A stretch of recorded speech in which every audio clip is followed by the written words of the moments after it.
Hello दोस्तों, मैं हूं आपकी होस्ट सैयदा दुआ ज़ैनब और आप देख रहे हैं दी कमर चीमा शो। आज हम एक बहुत ही इम्पोर्टेंट टॉपिक पर बात करेंगे। बढ़ती हुई थ्रेट्स और जियोपॉलिटिकल टेंशन्स के इस दौर में पाकिस्तान का ये बयान कि वो एक हार्ड स्टेट बनने जा रहा है और साथ ही साथ पाकिस्तान के DGISPR ने हाल ही में एक प्रेस कॉन्फ्रेंस में कहा कि रूल्स ऑफ द गेम अब चेंज हो चुके हैं, जो मुल्क की सिक्योरिटी पॉलिसी में एक अहम तब्दीली का इशारा है। इस बयान के बाद सवालात उठ रहे हैं कि पाकिस्तान का हार्ड स्टेट का बनने का क्या मतलब है और ये मुल्की और बैनुल अक़वामी सतह पर किस तरह से असरात डालेगा। तो आज के प्रोग्राम में हम इस बारे में बात करेंगे और हम इस नए स्ट्रैटेजिक स्टांस का जायजा लेंगे और समझने की कोशिश करेंगे कि क्या ये तब्दीली पाकिस्तान के सिक्योरिटी चैलेंजेस को एड्रेस करती है। साथ ही हम ये भी देखेंगे कि अगर पाकिस्तान अपनी सिक्योरिटी के लिए बॉर्डर्स के बाहर एक्शंस लेता है तो इंटरनेशनल लॉ के लिहाज से इसकी क्या अहमियत है। तो इस बारे में हम तफसील से बात करेंगे डॉक्टर कमर चीमा साहब से।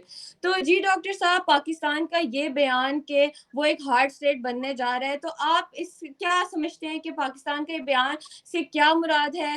क्या पाकिस्तान अब अफगानिस्तान और ईरान पर हमला कर सकता है?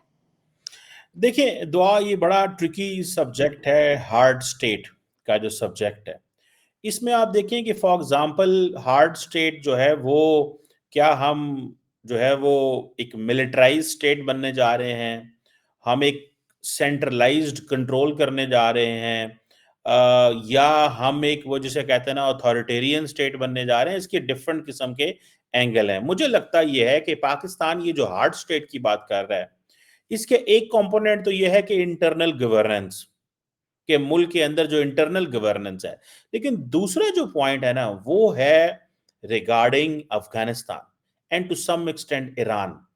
बहुत सारे लोगों का ये कहना है कि देखिए इंटरनेशनल रिलेशन के अंदर, इंटरनेशनल लॉ के अंदर, एज पर article 51 of the United Nations charter, there is a concept known as right to self defence. इसका मतलब ये होता है कि जो कोई भी कौम होती है, कोई नेशन जो होती है, उसके पास ये एक इनहेरेंट राइट है कि वो कलेक्टिव सेल्फ डिफेंस कर सके अगेंस्ट एन आर्म्ड अटैक। अगर कोई आर्म्ड अटैक उसके अगेंस्ट होता है तो वो अपना ये अटैक जो है वो अपना रिस्पॉन्ड कर सकता है।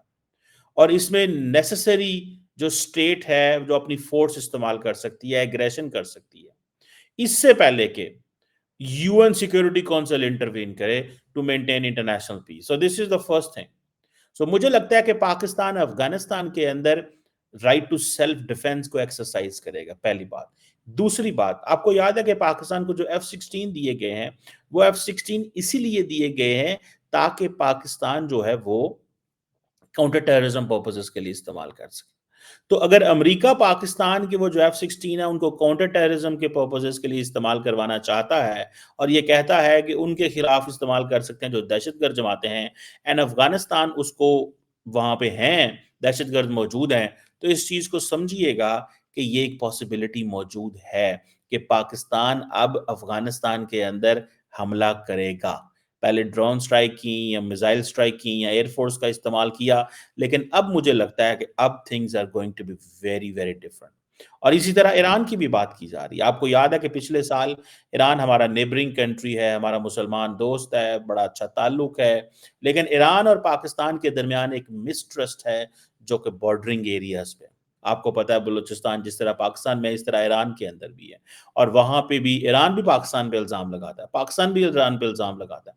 तो ये एक चीज मौजूद है। सो कई लोगों का कहना ये है कि पाकिस्तान जो है अब ईरान के अंदर उन लोगों को टारगेट करेगा जो बलोच मिलिटेंट ऑर्गेनाइजेशन मौजूद है। सो इस चीज को भी एक चीज है। देन आपके आपके कॉन्सेप्ट होता है टेरिटोरियल इंटेग्रिटी। जो इंटरनेशनल लॉ है, वो जो प्रिंसिपल ऑफ टेरिटोरियल इंटेग्रिटी है उसको अपहोल्ड करने की भी बात करता है, जिसमें हम बॉर्डर नहीं बदल सकते सॉवरन स्टेट्स के, हम बॉर्डर नहीं बदल सकते सॉवरन स्टेट से, लेकिन हर कौम हैज ए राइट, हर नेशन जो है has a right to defend its territorial sovereignty against an external aggression.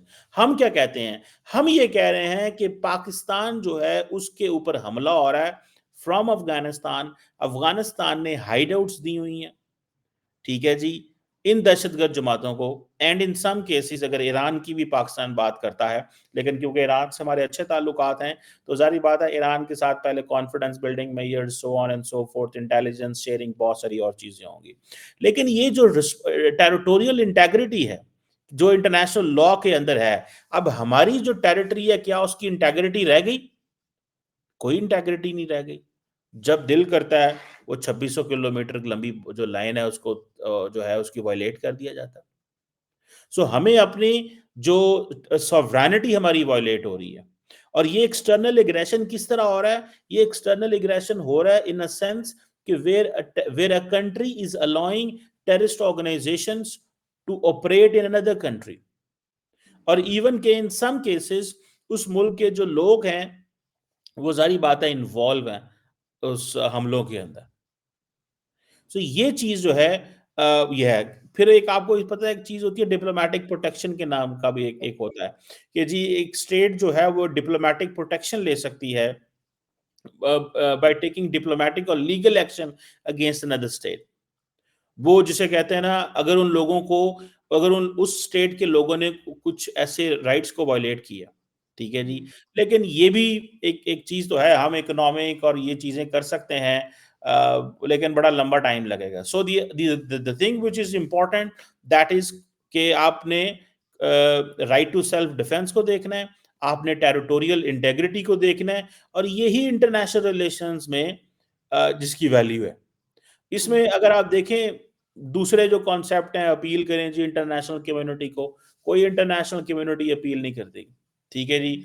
इसी तरह होता है कि रीजनल ऑर्गेनाइजेशन जो है उनको एंगेज करें। कौन सी रीजनल ऑर्गेनाइजेशन? सारे तमाशा देख रहा है पूरा खिता, पूरे का पूरा खिता पाकिस्तान का तमाशा देख रहा है, ठीक है। मैं आपको पता है इस मैं अगले दिन इंडियन मीडिया पे भी था, पाकिस्तान के अंदर भी मैं बार बार एक बात कर रहा हूं कि पाकिस्तान को एक रीजनल मैकेनिज्म डेवलप करना चाहिए, लेकिन वो रीजनल मैकेनिज्म डेवलप नहीं हो पा रहा। उसकी वजह यह है कि कोई मुल्क इंटरेस्टेड ही नहीं है पाकिस्तान की बात सुनने में।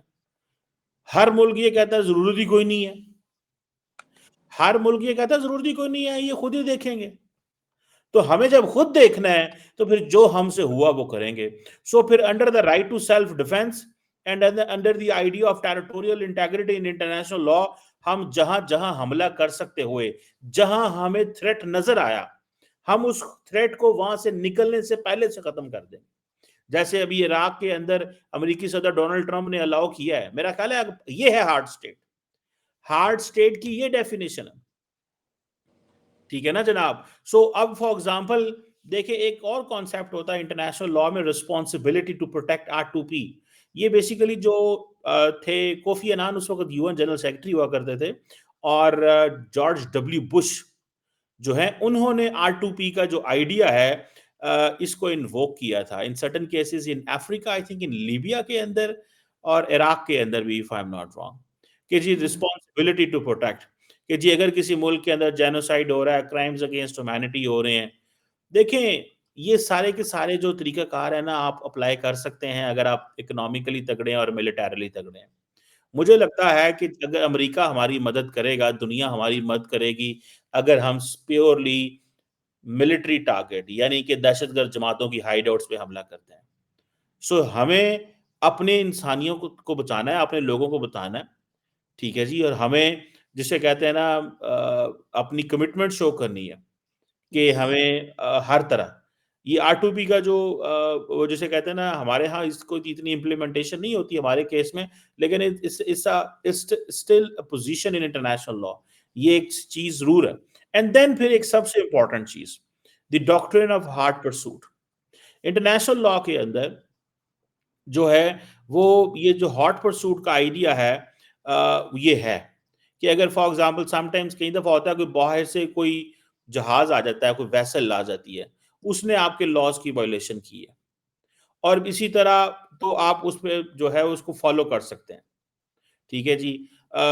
इसी तरह कई लोग दफा लोग आपके मुल्क के अंदर घुस आते हैं, आप उनको घुस आते हैं, फिर वो कार्रवाई करके वापस चले जाते हैं। जैसे for example in case of India ने ये करने की कोशिश की थी बैक, अगर आप थोड़ा सा पहले चले जाएं 2019 के अंदर, तो इंडिया ने जब पाकिस्तान पे सर्जिकल स्ट्राइक की तो कई लोगों ने कहा था कि this is a doctrine of hot pursuit, कि जी वहाँ से लोग आए थे, उन्होंने हमला किया और वो हमला करके चले गए एंड हम जो है वो इसमें हमने वो हॉट परसूट किया है। सो इसको मेरा ख़्याल है थोड़ा देखना पड़ेगा, पाकिस्तान अब बिल्कुल अफ़ोर्ड नहीं कर सकता। सो पाकिस्तान को हर उस जगह हमला करना चाहिए, जहाँ से खतरा निकलता है। उस जगह पे जाके हिट करना चाहिए। ना कि आप ये इंतज़ार करें, वहाँ पे लोग इकट्ठे हों, वो आपको मारें, आपकी जानें लें, आपका मतलब ये कब तक चलेगा? This shall not work, it will not work. ये कोई वो जिसे कहते हैं ना वो नहीं करेगा। ये काम नहीं करेगा। ठीक है? हमें हमें अपनी मेहनत करनी चाहिए, हमें अपना ये सारी की सारी इंटेलिजेंस बेस्ड ऑपरेशन होने चाहिए, कोई माफ़ी नहीं मिलनी चाहिए, टका के मारें, अफ़गानिस्तान के अंदर घुसें और अपनी रिट कायम करें। और ये जो रिट कायम है ना, ये आप पाकिस्तान के अंदर अकेले नहीं कर सकते। बिकॉज़ अगर आप ये कह रहे हैं मैं तो वैसे इस चीज़ के बड़ा मुझे वो है कि जब पाकिस्तान ने रिसेंटली जब ये जाफ़र एक्सप्रेस का वाक़या हुआ, तो उस वक़्त ही पाकिस्तान को चाहिए था कि इन पे हमला कर देते। अगर पाकिस्तान कह रहा था कि ये कंटीन्यूअसली अफ़गानिस्तान में अपने हैंडलर्स के साथ राब्ते में थे, तो भाई अगर राब्ते में थे तो आप उन्हें हिट करते ना, क्यों नहीं आपने हिट किया उनको? सो मुझे लगता है कि ये चीज़ जो है इट इज़ देयर, हिट करना चाहिए था। सो हमें इंटरनेशनल लॉ के तहत बेशक the doctrine of hot pursuit भले ये भी अलाउ करती है, टेरिटोरियल इंटीग्रिटी भी अलाउ अलाउ करती है, राइट टू सेल्फ डिफेंस भी अलाउ करता है और जिसे वो कहते हैं ना, हम अगर यूएन के पास जाएँ तो हमें और भी बहुत सारे ऐसे हैं और हम क्योंकि इस वक़्त नॉन परमानेंट मेंबर हैं यूएन सिक्योरिटी काउंसिल के, सो हमें जिसे वो कहते हैं ना, ये चीज़ भी अलाउ करती है कि हम वहाँ पे इस केस को उठा सकते हैं। हुँ। और ये अब फॉर एग्ज़ाम्पल जैसे ये फिर इसमें इंटरनेशनल लॉ में होता है कि हमारे पास ये आइडिया है कि हम क्योंकि सेल्फ डिफेंस को एक्सरसाइज़ कर रहे हैं, so we need to tell to the United Nations Security Council. हुँ। ताकि यूनाइटेड नेशन सिक्योरिटी काउंसिल को पता चले कि इंटरनेशनल पीस एंड सिक्योरिटी जो है उसमें मेरा ख़्याल है कि इसमें ये इंटरनेशनल केस है। और अगर हुँ। आपने इंटरनेशनल मैं अगर पाकिस्तान में किधर डिसीजन मेकिंग बॉडी में अंदर हूँ, तो मैं इसको ग्लोबल इश्यू बनाता हूँ। That hmm. Is the only way आपकी आवाज़ सुनी जाएगी। इसको make it a global issue. ये आपका ये डोमेस्टिकली टुक-टुक, टक-टक से मसला नहीं हल होना। यहाँ से पोली-पोली स्टेटमेंट है, फॉरेन ऑफिस दे रहा है। नहीं जी नहीं। दुनिया ने मॉडल सेट कर दिया है। अमेरिका से उठा, आके अफ़गानिस्तान में बैठा, हुकूमतें बदली, रजीम चेंज किए, बदले, बंदे मारे, मरवाए, सारा कुछ किया, रूल सेट किए। इसी तरह इराक में गया, जो मर्ज़ी किया वहाँ पे। लीबिया गया, वहाँ पे रूल सेट कर दिए उन्होंने। हमारा तो नेबर है, हमारे तो बंदे शहीद हो रहे हैं डेली बुनियादों पे। कल हमारा एक मेजर जो है वो आज़ाद कश्मीर से बाग से यंग लड़का शहीद हुआ, उसकी थोड़े दिन पहले शादी हुई थी। तो ये कब तक आप बंदे अपने मरवाते रहेंगे और कहते रहेंगे कि जी हाँ, ब्रदरली इस्लामिक मुल्क, ये कोई नहीं, ये दहशतगर्द हैं। ये दहशतगर्द हैं, ये पाकिस्तान के अंदर मौलवियों को भी मारते हैं, ये सबको आके मारते हैं यहाँ पे। सो इनकी थोड़ी-सी हुँ। सेटिंग जो है वो होने वाली है। जी। जी, चीमा साहब, जैसे हमने ऑब्वियसली आपने बताया, तो साथ ही अगर हम देखें एक मुल्क के ऑफ़िशियल यानी डीजीआईएसपीआर की तरफ से जो बयान है, रूल्स ऑफ द गेम अब बदल चुके हैं। तो आप इस बयान को मतलब ऑब्वियसली एक ऑफ़िशियल की तरफ से जो बयान है, कैसे देखते हैं? ऑब्वियसली ये पाकिस्तान की सिक्योरिटी पॉलिसी में एक हार्ड स्टेट की तरफ ही अप्रोच है। तो क्या ये अप्रोच रेडिकलाइज़ेशन को भी बढ़ावा दे सकती है? और क्या ये ज़्यादा प्रोएक्टिव अप्रोच की तरफ इशारा है, जो इंटरनल और एक्सटर्नल थ्रेट्स को भी एड्रेस करने के लिए है? और साथ ही साथ हम देखें तो जो भारत है, वो हमने देखा काफ़ी इंटरनेशनल फोरम्स पे हमें एपिसेंटर ऑफ टेररिज्म कहते हैं। हमें हर जगह मोदी साहब ने पॉडकास्ट में जिस तरह हमें कहा, तो साथ ही अगर हम बेशक हम इस चीज़ को जस्टिफाई करके भी करें, तो आपको नहीं लगता कि इससे हमारे इस चेन से हमारे दुश्मन या और इसको यूज़ कर सकते हैं हमारे अगेंस्ट और ज़्यादा? नहीं, देखिए भारत क्यों यूज़ करेगा इसको पाकिस्तान के खिलाफ? हुँ। भारत जो है, ये अब हम हार्ड स्टेट बनना जा रहे हैं ना। देखें, अब फॉर एग्ज़ाम्पल मैं आपको बात बताऊँ, ये कल की बात है कि आपको पता है 3 यूनिवर्सिटियाँ बलूचिस्तान में बंद हो गई हैं। क्यों भला? हुँ। क्वेटा क्वेटा शहर के अंदर 2 यूनिवर्सिटियाँ बंद हो गई हैं। क्वेटा शहर के अंदर 2 यूनिवर्सिटियाँ बंद हो गई हैं। और सारी क्लासेस जो है वो ऑनलाइन चली गई हैं, क्योंकि जो यस, बलोच सेपरेटिस्ट हैं वो उन्होंने अब वो यूनिवर्सिटी में भी हमला कर सकते हैं। यस। वो यूनिवर्सिटी में हमला करके बच्चों को होस्टेज बनाना चाहते हैं। सो मुझे ये बताएं कि अगर वो बच्चों को होस्टेज बनाना चाहते हैं तो फिर हमारे पास क्या चॉइस है? हमारे पास सारी बात है कि अब देखें, अब ये थोड़ी होता है कि अब फॉर एग्जांपल एक यूनिवर्सिटी के अंदर 20,000 बच्चा आता है, 30,000 बच्चा आता है, मैं मिसाल देता हूँ। वो यूनिवर्सिटी में घुस जाते हैं, वो यूनिवर्सिटी में घुस जाते हैं, वो एक एक वो जिसे कहते हैं ना, और वो हैं भी आपको पता फ़दायीन है, वो आते ही मरने हैं, वो कहते हैं हम तो मरने आए हैं। तो फिर हम क्या करें इन लोगों को? क्योंकि ये एक ऐसी चीज़ है, ये एक नई तारीख लिखी जा रही है, एक नई हिस्ट्री बन रही है। ये एक चीज़ है जिसको मेरा ख़्याल है कि वो जो डीजीएसपीआर कह रहे हैं ना, हम हार्ड स्टेट हैं, हार्ड स्टेट से मुराद यही है, sorry, rules of the game की वो जो बात कर रहे हैं, रूल्स ऑफ द गेम यही हैं कि अब हमें हर कीमत के अंदर अपने आप को वो जिसे कहते हैं ना, उस अंदाज से ऑपरेट करना है ताकि हमारी जो रियासत है, हमारी जो स्टेट है, हमारी जो सिक्योरिटी है वो कॉम्प्रोमाइज़ ना हो। इस वक़्त आप देखें, क्या इंडिया की सिक्योरिटी को कोई कॉम्प्रोमाइज़ कर सकता है? नहीं। उन्होंने मैसिव यूज़ ऑफ फोर्स किया है कश्मीर के अंदर। बहुत फोर्स इस्तेमाल की है, बहुत ज़्यादा। और वो क्यों की है? उन्होंने कहा भाई वंस फॉर ऑल इस मसले को हमने ख़त्म करना है, और वो आइंदा भी इस मसले को वो अपनी फोर्स का इस्तेमाल करेंगे। सो आप इस चीज़ को अंदाज़ा लगा लें कि ये जो रूल्स ऑफ द गेम हम चेंज करने जा रहे हैं ना, ये रूल्स ऑफ द गेम से मुराद ये है कि अब हम उस तरह बिहेव नहीं करेंगे जिस तरह हम पहले कर रहे थे। अब हम एक बिल्कुल डिफरेंट अंदाज से जो है वो बिहेव करेंगे। सो मुझे ये लगता है कि पाकिस्तान के पास एक बड़ी अच्छी अपॉर्चुनिटी आई है, और उस अपॉर्चुनिटी का प्रॉपर्ली फ़ायदा उठाना चाहिए। अगर हमने उस अपॉर्चुनिटी का फ़ायदा ना उठाया, उसको हमने अंडरमाइन कर दिया, उसको हमने ध्यान ना दिया, तो फिर ज़ाहिर बात है we will not be in a position कि हम अपने जो इंटरेस्ट हैं उनको वॉच कर सकें। सो ये जो अभी हमारी फ़ौज कह रही है कि हम हार्ड स्टेट बनेंगे, और दूसरा फ़ौज ये भी कह रही है बंद करें यार ये जो आप बैड गवर्नेंस है। अब ऑपरेशन होंगे ना, देखिए अब ऑपरेशन है, ठीक है जी। कि ये ऑपरेशन कैसे होगा? पहले तो होता था, 2 तरह की चीज़ें होती हैं, मैं आपको बताऊँ। एक होता है इंटेलिजेंस बेस्ड ऑपरेशन जिन्हें हम आईबीओज़ कहते हैं।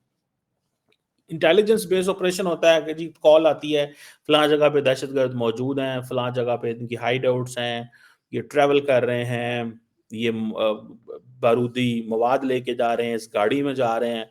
आप हिट करते हैं, ढूंढते हैं, अटैक करते हैं। ये इंटेलिजेंस बेस्ड ऑपरेशन है। दूसरा होता है ऑपरेशन करना। ऑपरेशन में फिर क्या होता है? ऑपरेशन में ये होता है कि फिर आप जो है उन सारे उस इलाके से लोगों को निकाल देते हैं। सारे इलाके से लोगों को निकाल देते हैं और फिर वहां पे हिट करते हैं। हिट करते हैं, उनको मारते हैं, ढूंढते हैं, अगर वहां पे वो मौजूद हैं, ठीक है, लोगों को फिर कहते हैं, फिर उसके लिए आपको पता है लाखों लोगों को आईडीपीज बनना पड़ता है, इंटरनली डिस्प्लेस्ड पीपल। आपने ये खैबर पख्तूनख्वा में ये टर्म सुनी होगी माजी के अंदर। तो ये जो आईडीपीज हैं ये बनेंगे, मुझे लग रहा है, और ये बलूचिस्तान में बनेंगे, और बड़ा बड़ा अब नुकसान भी होगा। मैं आपको बात बताऊं, इसमें नुकसान भी होगा, पैसा भी लगेगा, लेकिन ये एक बड़ा ऑपरेशन करना पड़ेगा और इनको, ठीक है, ये कोई मजाक चीज नहीं है। जब स्वात के अंदर पाकिस्तान ने फौजी ऑपरेशन किया था, तकरीबन 22 लाख लोग अपने घर बार छोड़े थे, 22 लाख लोग। और यस। वो जब निकलते हैं तो हर बंदा किधर जाता है? अब आप इमेजिन करें ना, आप जहाँ पे हम रहते हैं, यहाँ पे हुकूमत कहे यहाँ से निकल जाओ फॉर एग्जाम्पल, तो कहाँ जाओगे? कहाँ जाओगे आप? सो ये आप एक इमेजिन करें कि ये चीज़ जो है ये होने जा रही है पाकिस्तान के अंदर। अब मुझे लग रहा है कि ये ऑपरेशन जो है वो रहेगा। कि अब जो जिसे कहते हैं ना, अब हम जो सॉफ्ट ऑप्शंस हम इस्तेमाल पहले करते थे, वो अब नहीं होंगे। कई लोगों का कहना है ताकत इस्तेमाल नहीं करनी चाहिए। ठीक है, ताकत का ज़ाहिर बात है, हर चीज़ का ताकत जो है वो हल नहीं होता, लेकिन एक चीज़ याद रखें कि अगर ताकत का इस्तेमाल भी ना किया, तो ये दहशतगर्द भी हमारे हाथ नहीं आएँगे, ताकत इस्तेमाल करनी होगी। जी।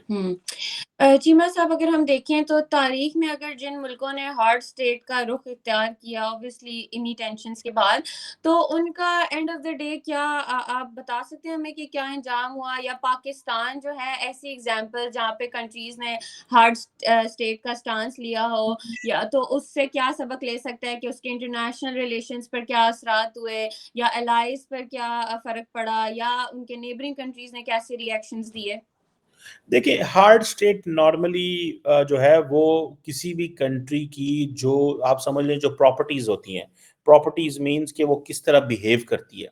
तो हार्ड स्टेट में आप किसको कहते हैं? हार्ड स्टेट में कई लोग कहते हैं ये सिक्योरिटी स्टेट भी कह लेते हैं।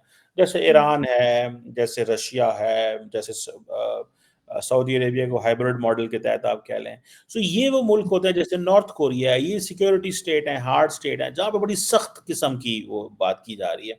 सख्त किस्म का वो है। ये सिक्योरिटी मेरे ख्याल है हार्ड स्टेट को हमें शायद सिक्योरिटी स्टेट से लिंक भी नहीं करना चाहिए होगा किसी हद तक, क्योंकि हार्ड स्टेट का ये भी मुराद है कि गवर्नेंस बेहतर करना और दहशतगर्दों को स्पेस ना देना। और इन लोगों की जो सिंपथी होती है, बहुत सारे हमारे ऐसे पाकिस्तानी हैं जो सपोर्ट करते हैं इन दहशतगर्दों को, ठीक है ना? इन वन वे और दी अदर वो कहते हैं जी ये तो हाँ जी, ये तो हमारे अपने लोग हैं, ये हमारे भाई हैं। अब एक तरफ से वो भाई हैं, दूसरी तरफ से वो जो है वो 400 बंदे को होस्टेज बना लेते हैं। ट्रेन जो है वो हाईजैक कर लेते हैं और कहते हैं चाइनीज़ को मारते हैं, हमारे मेहमानों को मारते हैं, वो क्या-क्या नहीं करते।